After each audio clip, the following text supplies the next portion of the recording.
Die Firma AP Burger ist da, AP Burger Adorf. Das sind die, die wirklich die geilen Burger machen. Und sie haben gesagt, ja, Burger ist ein bisschen streng. Sie kommen jetzt lieber ein bisschen chillen zu uns in die Manufaktur. Und ja, wir sind natürlich dankbar für das. Das ist einfach der Stundenlohn, den haben wir nicht abgemacht. Aber was soll's, hä? Aber ihr seht hier, wie Vollgas. Schön macht er das, schön.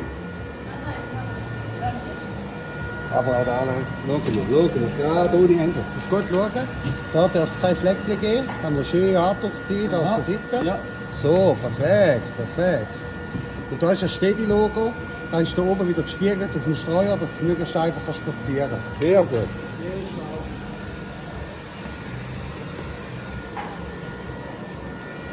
Und die ist halt, ja, wenn er halt ist, er rührt immer ein bisschen zu viel rein. Aber da kann er nichts dafür, das ist die Maschine die schuld. Also wenn ihr jetzt bestellt, die Produktion hat es mehr drin. Seht ihr? Ja. Da.